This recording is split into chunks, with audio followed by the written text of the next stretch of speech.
My name is Tamara, and I guess you could say I'm a widow. It's been a year since my husband passed away. It's a title I never thought I'd have, but life has a funny way of changing things when you least expect it. Travis and I were deeply in love, the kind of love you read about in romantic books. We met in college, where we were figuring out love and life together. Travis was amazing, a charming guy with a smile that could light up even the darkest day. We were that couple everyone secretly envied, and life was good. We thought we had all the time in the world. But let me tell you about Travis' background. He had a tough childhood. His dad passed away when he was just a little boy, leaving a hole in his heart that never quite healed. His mom, Carolina, was something else, and I mean that in the worst way. Instead of being there for Travis when he needed her, she was off chasing her own love stories. Travis was practically invisible to her. Carolina remarried a wealthy man named Frederic, who lived in a completely different world. She cut ties with Travis like he was nothing, focusing only on her new husband's money and the fancy life they had. Frederic bought her a house, cars, and many other things, and she acted like Travis was just a nuisance. It was heartbreaking to see Travis struggle with her indifference. When Travis proposed to me, our life was stable and secure. It seemed like the perfect time to share the news with his mom, hoping it might help heal their broken relationship. So we went to her fancy mansion, full of hope. But when we got there, she couldn't have cared less. It was like Travis was a stranger to her. She barely acknowledged us, let alone our big news. It was clear she didn't care about us at all. That visit was eye-opening. When we stood at her doorstep, her coldness was shocking. "Hey Mom, it's me. It's been a while," Travis said. "Oh, Travis, why are you here? And who is this?" Carolina replied. "This is Tamara, Mom, my fiancé. Nice to finally meet you, Carolina." "I've heard a lot about you," I said. "Fiancé, huh? You're engaged, and that's why you're bothering me?" Carolina asked. "Mom, we thought you'd want to know." "I've missed you," Travis said. "Missed me, Travis? It's been years." "I've moved on," Carolina replied coldly. "Mom, please just listen. We're getting married soon, and we'd love for you to be part of our lives. We live just half an hour away," Travis pleaded. "Rebuild what exactly, Travis? I'm busy. I have a new family and a new life. I don't need reminders of my past," she snapped. "We're not trying to remind you of anything, Carolina. We just thought you should know about our wedding plans," I added. "Wedding plans? How quaint. But I've got plans of my own, plans that don't involve you or Travis." "I'm sorry, kid," she said dismissively. "Mom, why are you doing this?" "We're your family," Travis said, his voice full of pain.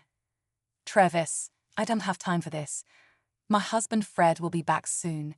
He's the one who matters now," Carolina said. Her words cut deep, rejecting her own son like that. How could a mother be so selfish? Travis was devastated, and I felt his pain. But life went on, and we got married.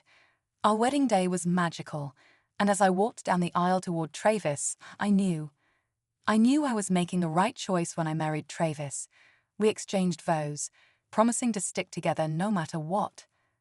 Our first year of marriage was filled with beautiful moments. We lived in a cozy little apartment that we rented while saving up for a house. It was just the two of us, so the apartment seemed perfect. Travis was the most loving and caring husband. He would surprise me with breakfast in bed, and every day felt special. We created little routines together, lazy Sunday mornings with pancakes and cuddles, and adventurous Saturday nights trying out new restaurants. Travis always remembered the little things, like how I liked my coffee and my favorite flower. We talked about our dreams, our future, and how we wanted to build a family together. Our first wedding anniversary was supposed to be a magical evening. I went all out with scented candles, flowers, everything. I was just waiting for Travis to come home from work so we could enjoy a fancy meal and toast to our love. But life had other plans. Instead of Travis, the phone rang, and it wasn't good news. It was the police. telling me that Travis had been in a car accident on his way home. All those romantic plans, all the effort I put into making the evening special, it all fell apart. The dinner sat there, growing cold, while I rushed to the hospital with my heart full of fear. I paced the hospital corridors, praying that Travis would be okay. But the doctors gave me the heartbreaking news.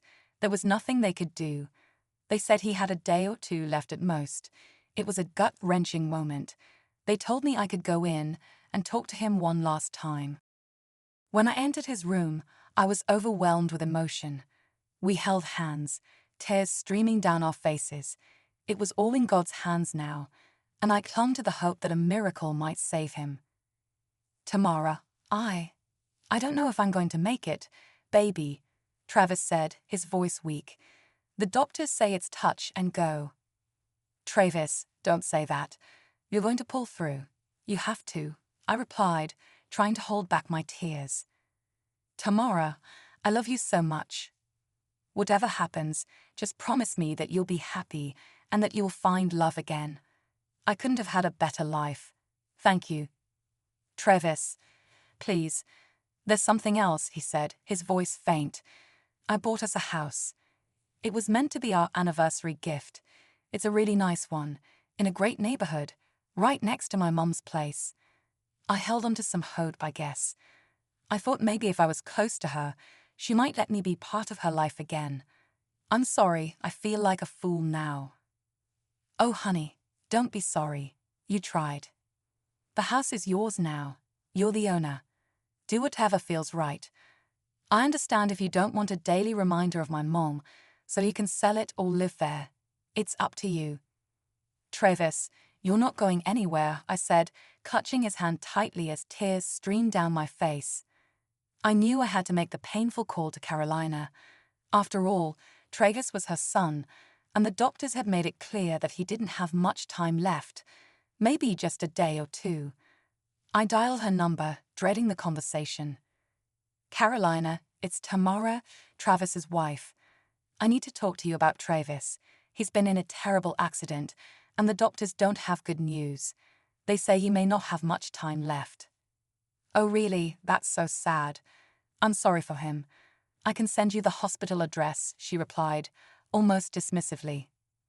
You don't know what I've been through lately. Frederic and I got a divorce, she continued, as if that was the most important thing. I'm sorry to hear that, Carolina, but Travis is your son, and he's in critical condition, I said, trying to hold back my frustration. I told Carolina she should come visit Travis at the hospital. Her response, I have a therapist appointment, so I won't be able to make it. Carolina, he's your son. How can you be so cold? He needs his mother right now, I said, shocked. Look, Travis and I haven't had a good relationship for years. He chose his path, and I chose mine. I don't see why I should drop everything now just because he's in trouble. It's about his life. Don't you want to see your son one last time? I pleaded. I don't know. Like I said, I have a lot on my plate right now. My condolences, Samantha. I'll try to be there for the funeral. Carolina, it's Tamara. You don't want to regret not being there for him when he needs you the most. I've already given my answer. Goodbye, she said coldly. I couldn't believe how selfish she was. Travis was fighting for his life, and she didn't even care. A few days later, the unimaginable happened. Travis passed away. It was a gut-wrenching moment that left me numb and lost. Surprisingly, Travis had a will in place, and he entrusted me with making arrangements for his funeral. In his will, he left me some of his assets, which was both comforting and heartbreaking. Even more surprising, he left a decent amount of money to his mom, Carolina. As for the new house, it wasn't mentioned in the will, but the seller had already transferred it to my name, so it was mine completely. Dealing with Travis' death was incredibly difficult, and I couldn't handle the funeral arrangements and paperwork on my own. That's when I turned to my sister, Kelly. Without hesitation, she said she'd help me through it all. The day of the funeral finally came, and it was as gloomy as our moods. Friends, family, and everyone who knew Travis gathered to pay their respects. It was a tearful service, with people sharing stories about him. Amid all that sadness, I couldn't help but hope to see Carolina there. But she didn't show up. I couldn't let it ruin the day, though. Grief had already taken a strong hold on me. After the service, we headed to the reception. People shared stories, gave condolences, and there was food. The will reading was supposed to happen during this time, and I had honestly given up on the idea of Carolina showing up. I was trying not to break down when, lo and behold, Carolina strolled in. "Thanks for showing up so early," I said sarcastically. "You've got quite the alcohol scent about you." "Just a few drinks with a possible future flame," she replied casually. "Seriously, you missed your son's funeral service for that." "Oh, come on, sweetie. I needed something to soak up the booze. I felt a bit queasy after all that." "Carolina, I can't believe you. You couldn't be bothered to show up for Travis' funeral, and now you're here drunk for the will reading." "Honey, I don't do funerals. They're such a downer. But I'm here for the important stuff," she winked at me. I couldn't believe the nerve of this woman. Despite Carolina's outrageous behavior, it was time for the will reading, so I gathered everyone around. As the executor, I took a deep breath and began reading Travis' will. The room was filled with hushed anticipation, and Carolina seemed particularly eager. "Ladies and gentlemen, as the executor of Travis' will, I'm here to carry out his final wishes. Travis left behind some assets and his thoughts on how they should be distributed. Additionally, Travis allocated a separate account for his mother, Carolina. In it, he left a sum of $5,000. $5,000? That's all he left for me? Travis, my boy, you truly were a poor soul, a loser even in death," Carolina sneered. Everyone was shocked by her cruel comments. "Carolina, this is not the time or place for such remarks. Travis had his reasons for what he chose to leave behind," I said firmly. "Seriously? Was he even a lawyer or just pretending? I can't believe he didn't have any property or savings and only had that little bit stashed away. It's like he was good for nothing. Looks like the poor guy died from poverty." "You're clearly drunk, Carolina. You should leave," I said, my patience wearing thin. "Oh, you bet I should leave. He was a lousy excuse for a son, and I don't want anything to do with him," she said as she stormed out. As the hours went by, I couldn't shake the memory of that messed up day. Carolina's heartless act at Travis while reading still stung like a bad hangover. My sister Kelly came over, and we both vented our frustration and sorrow about Carolina, who had shown no decency for her own flesh and blood. Time moved on, and I started thinking about the house Travis had bought for us. The idea of living next door to Carolina was unbearable. I couldn't stomach the thought.